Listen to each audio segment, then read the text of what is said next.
Senyum. Assalamualaikum warahmatullahi wabarakatuh. Perkenalkan, saya Fani Almira Salsabila dari SD 1 Jatiseng. Saya akan mendongeng yang berjudul Asal-usul Desa Ciledug. Inilah kisahnya.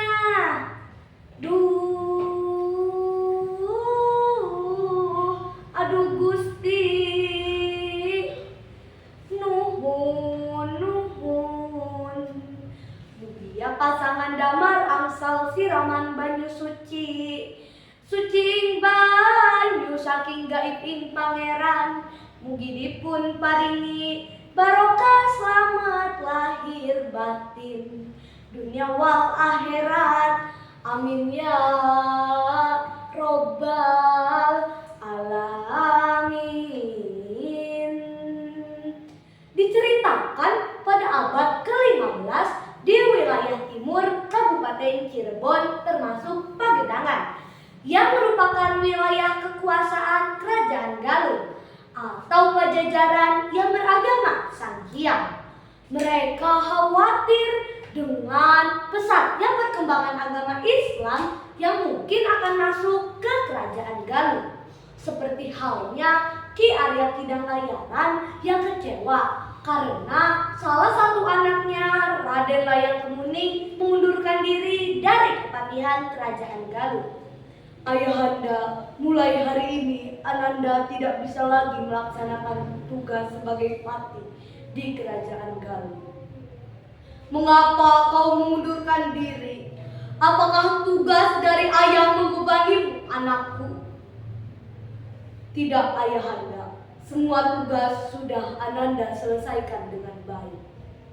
Sebaiknya kau pikirkan lagi apa yang menjadi keputusan itu. Beliau pun sangat kecewa atas pengunduran diri Layang Kemuning. Pada suatu malam, Raden Layang Kemuning pergi dari Galuh tanpa pamit dan tidak diketahui rimbanya. Ki Arya Kidang Layaran mengutus anak perempuannya yang bernama Ratu Layang Sari, adik dari Layang Kemuning. Putriku Layang Sari, carilah kakakmu Layang Kemuning ke wilayah timur dan bawalah kembali ke Kerajaan Galuh. Baiklah, titah ayahanda akan Ananda laksanakan. Dalam pembaraan, Raden Layang Kemuning menetap di tepian sungai Cisanggaru. Ia menyamar sebagai tukang nyarah atau orang yang suka mengambil kayu hanyut di tepian sungai Cisanggaru dan mengubah namanya menjadi Ki Malewang. Pada suatu hari, turunlah hujan deras disertai angin kencang.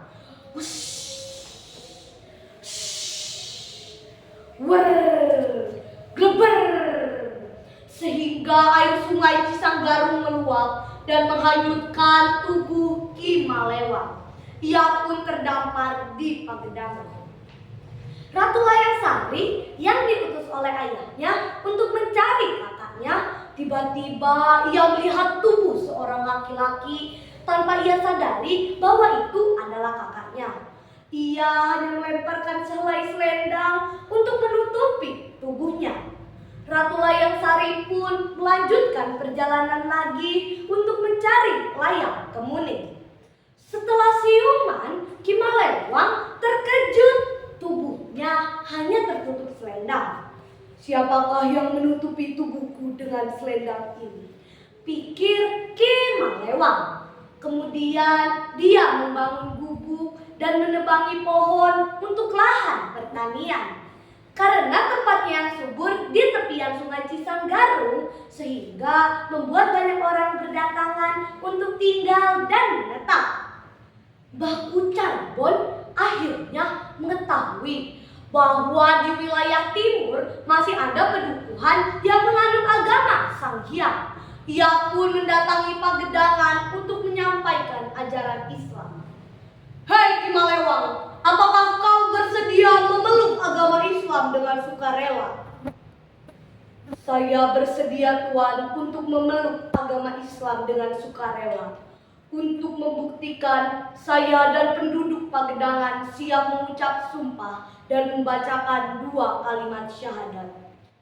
Ketika Ki Malewang bersumpah, tiba-tiba langit mendung dan halilintar menyambar tubuh Ki Malewang dengan menggelegar. Beduh!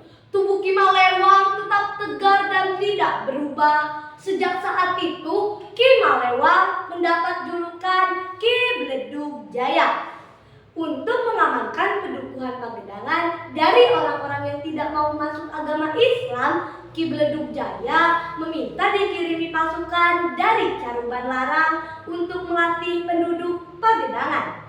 Mereka berlatih di salah satu tempat sehingga tempat itu menjadi berdebu atau ledug dalam bahasa Jawa, sampai-sampai air atau cai dalam bahasa Sunda, yang biasa digunakan untuk masak, mandi, mencuci, dan minum bercampur debu atau ledug. Akhirnya, tempat yang biasa digunakan latihan itu terkenal dengan sebutan Ciledug sampai sekarang. Demikianlah kisah tentang asal-usul desa Ciledug yang mengajarkan kita untuk menghargai keberagaman, bersatu dalam perbedaan, menjaga kearifan lokal, dan membangun masyarakat yang adil dan sejahtera. Terima kasih dan sampai jumpa lagi. Wassalamualaikum warahmatullahi wabarakatuh.